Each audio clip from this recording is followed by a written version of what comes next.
ठंड में 5 जुगाड़ू बहू का एक कमरे में टॉयलेट, सोना और रसोई। बाहर कोहरा जमा हुआ है।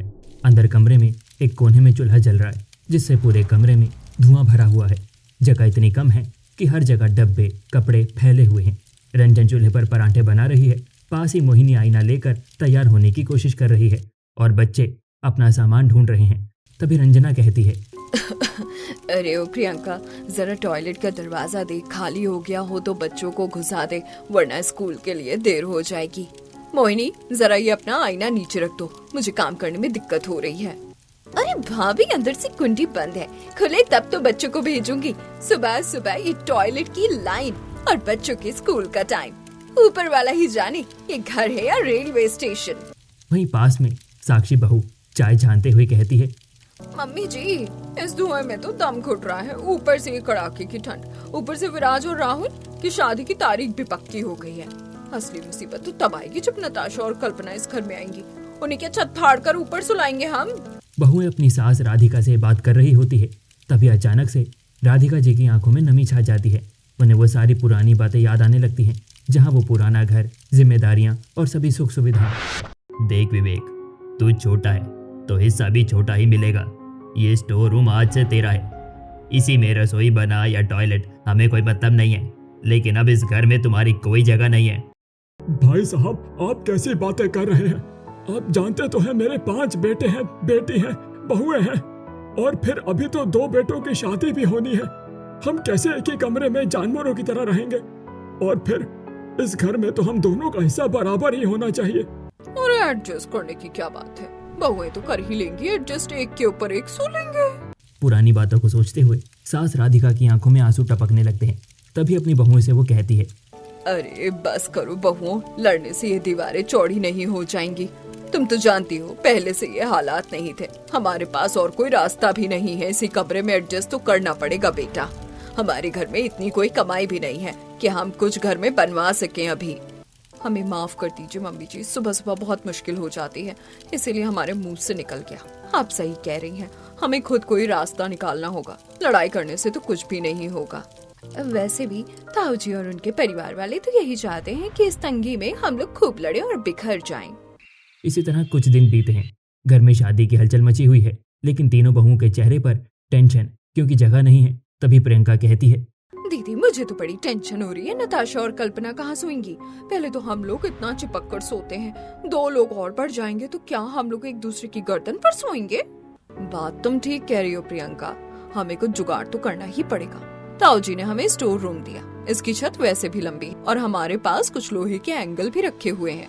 रंजना अपने पति राजीव से कहकर दीवार में मोटे लोहे के एंगल और लकड़ी के तख्ते फिट करवा देती है। बहू, ये तुमने तो बहुत अच्छा कर लिया। कल्पना और नताशा, उनके सोने के लिए जगह तो बन गई। ऐसे ही कुछ समय बीत जाता है। घर के बाहर ताऊ जी का आलीशान बंगला रोशनी से जगमगा रहा था। हकीकत से अनजान, आंखों में ढेरों सपने लिए हुए नताशा और कल्पना दोनों दुल्हन के जोड़े में सजी बाहर खड़ी हैं। देख तो कल्पना, कितनी बड़ी हवेली है, हमारी तो किस्मत ही खुल गई।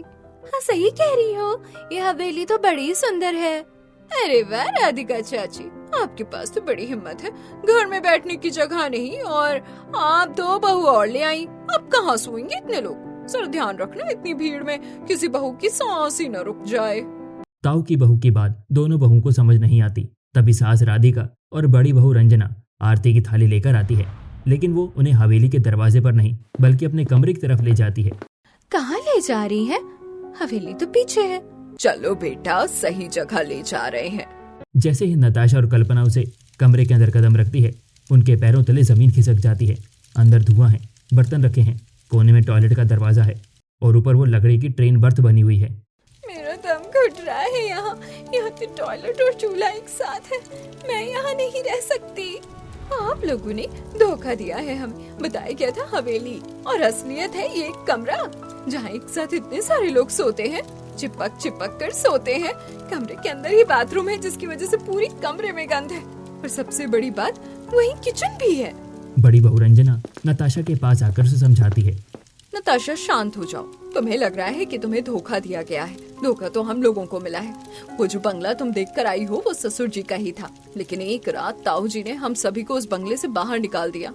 पहले हम भी बहुत रोए थे नताशा और कल्पना, लेकिन माँ ने समझाया कि हमारे रोने या परेशान होने से इस घर की दीवारें नहीं बड़ी हो जाएंगी, लेकिन रोज रोज की लड़ाई से हमारा परिवार जरूर बिखर जाएगा, और यही ताऊ जी और उनके परिवार वाले चाहते हैं।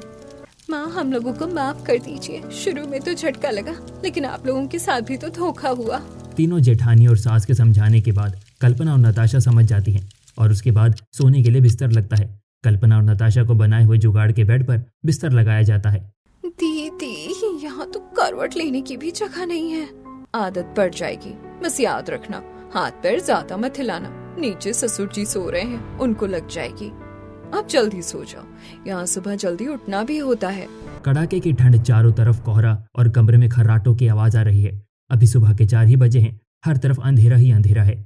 इसी बीच अचानक से कुछ आवाज आने लगती है। जल्दी उठ जाओ, 4 बज गए हैं। प्रियंका, साक्षी, मोहिनी, जल्दी उठो, वरना फिर आज लाइन में लगी लगी दोपहर हो जाएगी। कल्पना, नताशा, बेटा उठ जाओ, सुबह के 4 बज गए हैं। ऊपर की लकड़ी वाला बेड पर सोई कल्पना और नताशा झटके से उठती हैं। उनका सिर ऊपर की छत से टकरा जाता है। मम्मी जी, क्या भूकंप आ गया है? इतना शोर क्यों हो रहा है? अभी तो सूरज भी नहीं निकला, इतनी जल्दी क्यों उठा लिया? अरे बेटा, घर में एक ही टॉयलेट है, लोग ज्यादा हैं, इसीलिए जल्दी उठ के सब नहा लेते हैं। यहाँ टॉयलेट लाइन में खड़ा होना पड़ता है। एक तरफ रंजना ने चूल्हा जला दिया है और चाय का पतीला चढ़ा दिया था। दूसरी तरफ टॉयलेट का दरवाजा बार बार खुल रहा है। कभी कोई अंदर आ रहा है तो कभी कोई बाहर आ रहा है। छी दीदी, ये क्या? एक तरफ चाय की खुशबू, दूसरी तरफ ये टॉयलेट की बदबू। मुझे बहुत घिन आ रही है। नताशा की बातें सुनकर उनके ससुर शर्म से अपना सिर झुका लेते हैं और अपने ससुर जी का सर झुकते हुए देख रंजना को बुरा लगता है। तभी वो अपनी देवरानी नताशा को समझाती हैं। देखो, तुम्हारी बातों ने ससुर जी की कमर तोड़ दी। वो जो हमेशा सिर उठाकर चलते थे, तुम्हारी बातों ने उनका सिर झुका दिया। ताऊ जी और उनके परिवार वाले तो यही चाहते हैं, अपने सास ससुर को नीचा दिखाएं, रोज हमारे घरों से लड़ाई की आवाज आए। नहीं दीदी, मेरा मतलब वो नहीं था। बाबूजी, आप मुझे माफ कर दीजिए। घर में नाश्ता करने के बाद घर के सारे पुरुष काम पर जा चुके थे और अब कमरे में 5 देवरानी, जेठानी और उनकी सास नंद एक साथ बैठी हुई हैं। माँ जी, रोज ताऊ जी की बहू हम लोगों को कुछ ना कुछ खरखोटा सुना कर चली जाती है। आखिर कब तक हम उसकी बातें सुनेंगे?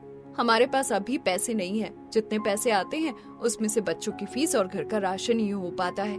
लेकिन हम हाथ पर हाथ धर के नहीं बैठेंगे। हमारे पास अकल तो है और हाथ पैर है, हम कुछ तो कर सकते हैं अपने घर को बेहतर बनाने के लिए। आप सही कह रही हैं दीदी, रोज सुबह टॉयलेट की लाइन और ये रसोई का धुआं, हम लोग सिर्फ शिकायत ही तो कर रहे हैं, कोई सॉल्यूशन भी तो निकाल सकते हैं ना इसका।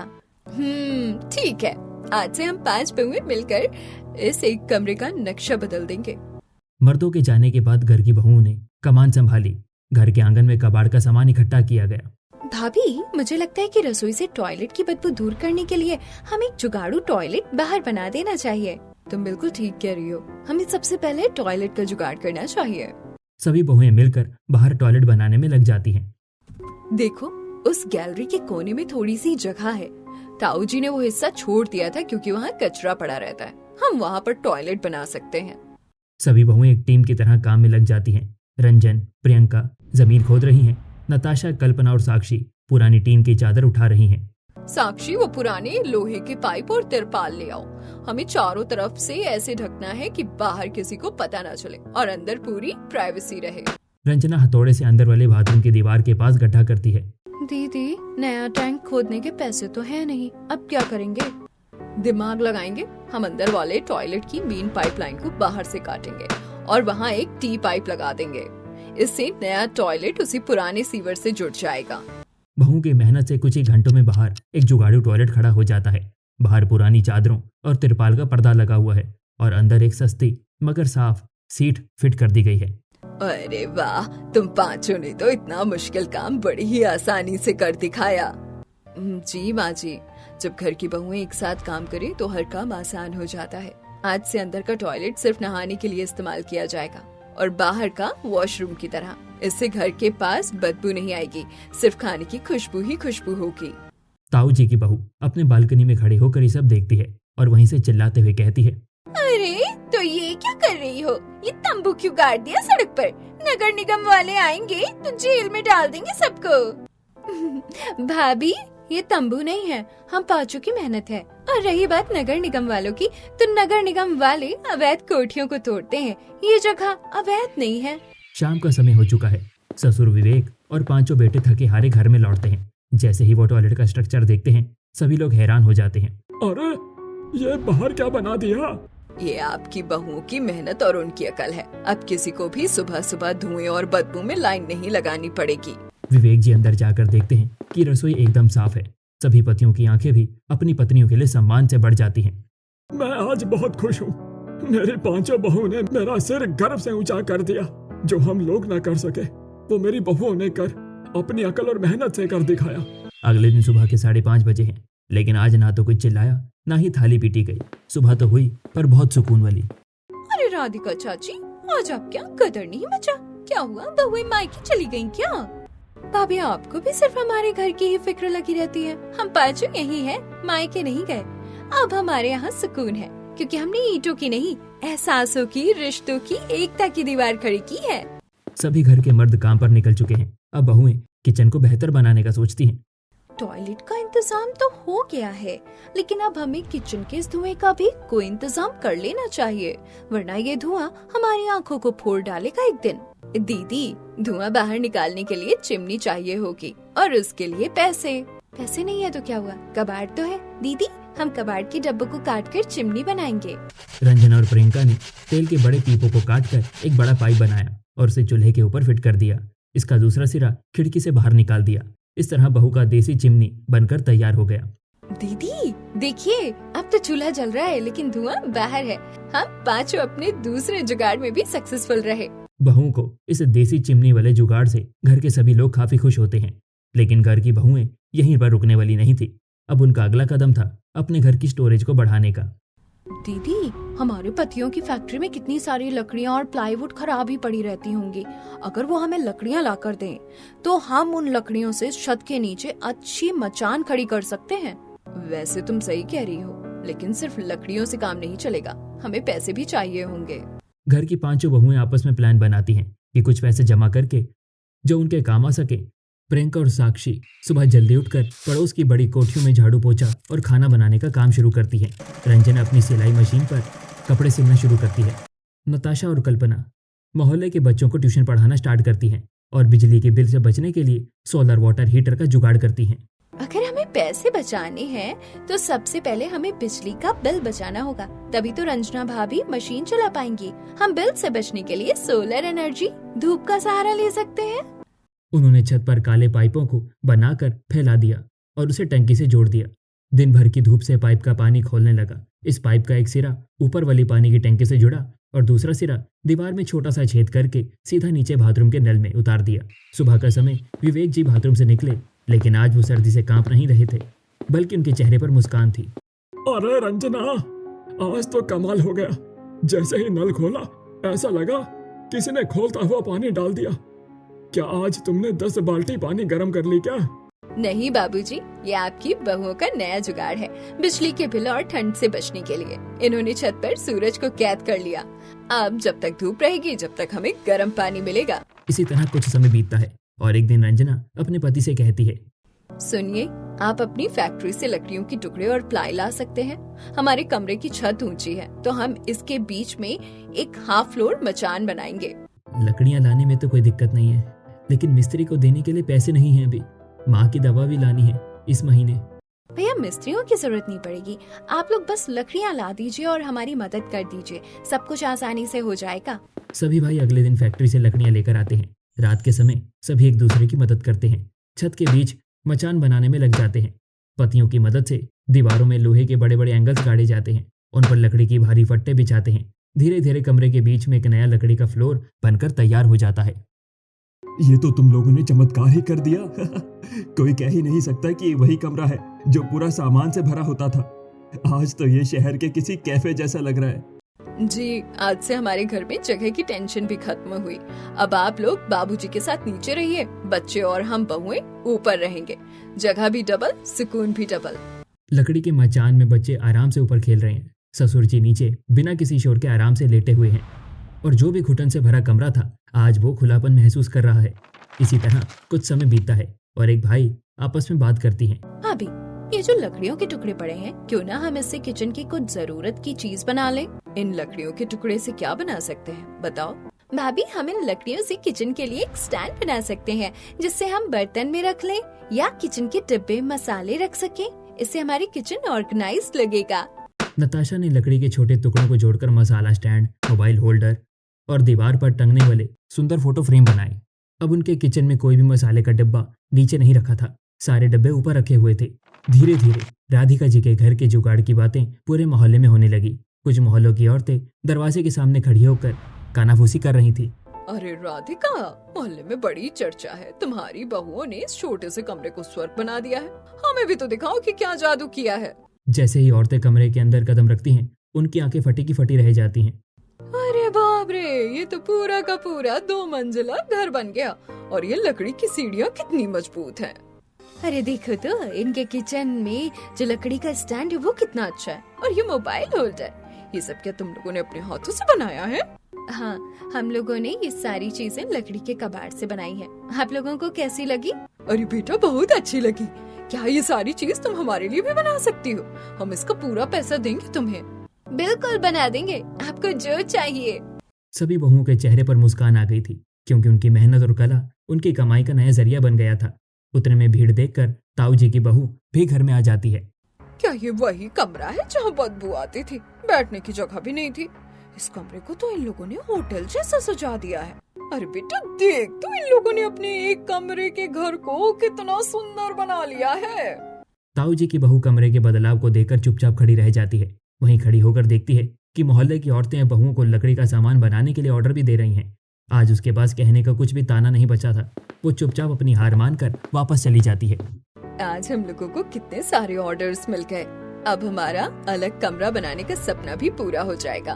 बस हम 5 बहुएं मिलकर काम करें और जल्दी से मोहल्ले वालों के सारे ऑर्डर्स कंप्लीट कर दें। ये हमारे जीवन की नई शुरुआत है। अब हम सभी को अपनी मेहनत और लगन से ये सारा काम सही समय पर करके दिखाना है। इस तरह समय आगे बढ़ता है। एक दिन घर के सभी लोग रात के समय खाना खाते हैं। तभी बहुएं अपनी कुछ बातें सबके सामने रखती हैं। हम लोग ये सोच रहे हैं, बाबूजी, अब बच्चे भी बड़े हो रहे हैं, हमें एक और कमरा बनवा लेना चाहिए। विवेक जी गंभीर होकर, तुम ठीक कह रही हो बहू, तुम लोगों ने इस घर के लिए बहुत कुछ किया है। बच्चे बड़े हो रहे हैं और अब एक कमरा होना चाहिए। बस हमें थोड़ा समय दो जिससे हम पैसों का इंतजाम कर सके। बाबूजी, हम लोगों ने अपने पास इतने पैसे बचाए हैं जिससे ईंट और सीमेंट का एक कमरा बन सके। हम 5 बहुओं ने मिलकर पैसे जोड़े हैं। हफ्ता बीत जाता है। अब पुराने कमरे के बगल में नया कमरा बनाने का काम शुरू हो गया था।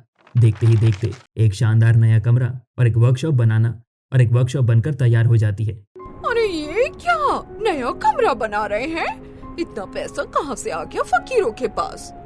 अरे बहू, जिसे तुम फकीर कह रही हो, अब उन 5 बहुओं के काम ने तो शहर तक धूम मचा दी है।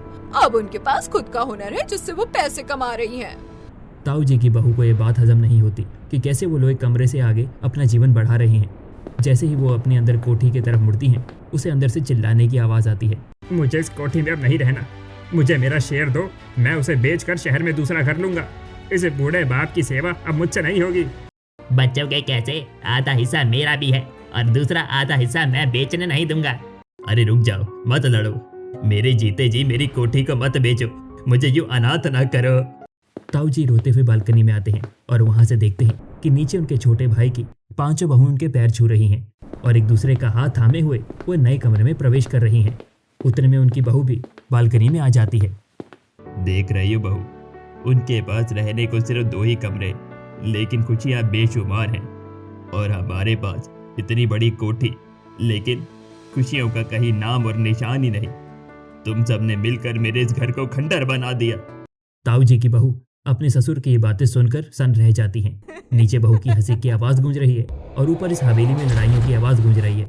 कुछ समय बीतता है और अब हवेली में दोनों भाइयों की लड़ाई और बढ़ चुकी थी। सुन लो, ये सीढ़ियाँ मेरी हैं।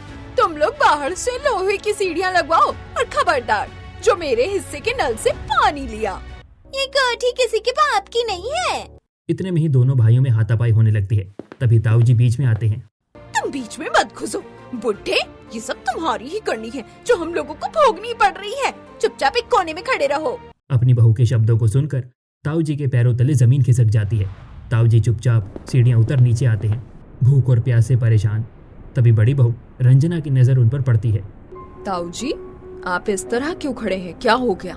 आपकी तबीयत नहीं ठीक है, आइए मेरे साथ। ताऊ जी रोते हुए, बहू, तुम मुझसे इतने प्यार से बात कर रही हो, मैंने तुम लोगों के साथ तो अच्छा नहीं किया, वही देख रहा हूँ। ताऊ जी, ये वक्त इन बातों का नहीं है, आप मेरे साथ घर चलिए। मुझे लग रहा है आपकी तबीयत नहीं ठीक है। रंजना उन्हें मचान के नीचे आरामदायक कुर्सी पर बिठाती है। ताऊ जी देखते हैं कि कैसे ये पांचों बहुएं बिना किसी दीवार के एक ही रसोई में हंसते हुए काम कर रही हैं। उन्हें अपनी हवेली की उस ऊंची दीवार से नफरत होने लगती है। ताऊ जी घबराइए मत, थोड़ा आराम और सही खाने की जरूरत है आपको। हम सब है ना यहाँ। बेटा, एक समय था जब मैंने तुम लोगों को घर से बाहर फेंक दिया था और ऊपर वाले ने आज वही समय मेरे ऊपर ला दिया। आज मेरे बच्चों को मेरी फिक्र नहीं है, पर तुम लोगों को है, जिनके साथ मैंने इतना बुरा किया। ताऊ जी, आप हमारे बड़े हैं और बड़े जब रास्ता भटक जाएं तो छोटों का फर्ज होता है कि उन्हें कोसे नहीं बल्कि हाथ पकड़कर वापस घर ले आए। आपने हमें एक कमरा दिया था, हम आपको पूरा परिवार दे रहे हैं। दोपहर का समय है। घर का आंगन अब छोटे कारखाने जैसा दिख रहा है। यहाँ पर काम के साथ साथ खुशियाँ भी है। तभी नताशा का फोन बजता है। वो फोन कान पर लगाकर खुशियों के मारे झूमने लगती है। अरे दीदी सुनो ना, बहुत बड़ा ऑर्डर मिला है। शहर के होटल के लिए 200 लकड़ी के लैंप बनाने हैं। अरे वाह, ये तो बहुत बड़ी ही खुशी की खबर सुना दी तुमने। अब तो हमें एक और मशीन लेनी पड़ेगी। चलो जल्दी जल्दी काम करो। तभी रंजना का छोटा बेटा हाथ में लकड़ी का एक टेढ़ा मेढ़ा सा टुकड़ा लेकर आता है, जिस पर उसे रंग बिरंगे स्केच पेन से कुछ बनाता है। वो मम्मी मम्मी देखिए, मैंने बड़े दादा के लिए चश्मा रखने का स्टैंड बनाया है। अरे वाह, ये तो मेरी जिंदगी का बेस्ट गिफ्ट है। इसकी मुझे जरूरत भी थी इसकी। अब मैं अपना चश्मा रखकर कहीं नहीं भूलूंगा। समय बीतता है, शाम ढलती है। फैक्ट्री और बाहर के काम से रंजना, नताशा और बाकी बहुओं के पति घर लौटते हैं। उनके चेहरों पर थकान है, पर घर में घुसते ही ससुर जी और ताऊ जी को साथ बैठा देख उनके चेहरे खिल जाते हैं। आप दोनों को इस तरह देखकर हमारी तो सारे दिन की थकावट ही खत्म हो गई। और आज एक बहुत बड़ी खुशखबरी भी मैं सुनाने जा रहा हूँ आप लोगों को। हमारे लकड़ी के काम में बहुत बड़ा मुनाफा हुआ है। आज तुम लोगों को देखकर लग रहा है मैंने कितनी बड़ी गलती करी थी। मेरे बेटों को सारी जमीन और जायदाद मिल जाए, इसीलिए मैंने तुम लोगों को घर से बाहर निकाल दिया। लेकिन मेरे दोनों बेटों ने उस घर को तबाह कर मुझे ही घर से बाहर निकाल दिया। मुझे मेरा किया हुआ वापस मिल गया। अरे भाई साहब, आप ऐसी बातें क्यों कर रहे हैं? विवेक, बहुत हो गया ये बंटवारा और ये दीवारें। ऊपर हवेली में मेरा दम घुटता है, वहाँ बेटे लड़ रहे हैं, बहुएं ताने दे रही हैं। मुझे अपनी हवेली की उन दीवारों से डर लगने लगा है। मैंने फैसला कर लिया है कि अब मैं तुम लोगों को तुम्हारा हिस्सा दूंगा। अभी की गई गलती को मैं सुधारूंगा। समय बीता है। ताऊ जी ने अपने भाई को हवेली में हिस्सा दिया, जमीन में भी हिस्सा दिया। अब वो हवेली के ऊंचे हिस्से में बैठकर कारखाने का काम देखते हैं। विवेक देख, आज इस हवेली की रूह वापस आ गई है। जब तक यहाँ सिर्फ पैसा था, तब तक सिर्फ लड़ाइयाँ थी। आज यहाँ हुनर आया है तो हवेली खुशियों से भर गई है। ताऊ जी के दोनों बेटे अपने घर में उदास बैठे हैं। ताऊ जी की बहू के चेहरे से अब सारा घमंड उतर चुका है। सब खत्म हो गया। शहर के जिस धंधे में मैंने पैसा लगाया था वो सब डूब गया। ये यहाँ कोठी में दीवार खींचने के चक्कर में हमने अपने ही भाई का साथ खो दिया। हाँ भाई, हम लोग आपस में लड़ते रहे और बाहर वालों ने हमारा फायदा उठा लिया। आज हमारे पास ये बड़ी हवेली तो है, पर इसमें खाने को एक दाना भी नहीं है। ताऊ जी के बच्चे बालकनी से नीचे देखते हैं तो आंगन में चाचा की बहुएं काम कर रही हैं। ताऊ जी भी वहां पर बैठे हुए हैं। सब लोग हंसी मजाक कर रही हैं, काम भी कर रही हैं। ये सब देखकर उन्हें अपनी गलती का एहसास होता है। नीचे आकर सभी से माफी मांगते हैं। पापा जी, मुझे माफ कर दीजिए। आपसे उस दिन बहुत बदतमीजी से बात की, मुझे नहीं करना चाहिए था। चाचा चाची, रंजना, मैं आप सभी लोगों से माफी मांगती हूँ, मुझे माफ कर दीजिए। सभी लोग एक दूसरे को माफ कर देते हैं और अब पूरा परिवार एक साथ हवेली में रहता है और लकड़ी का काम नीचे कमरे में होता है।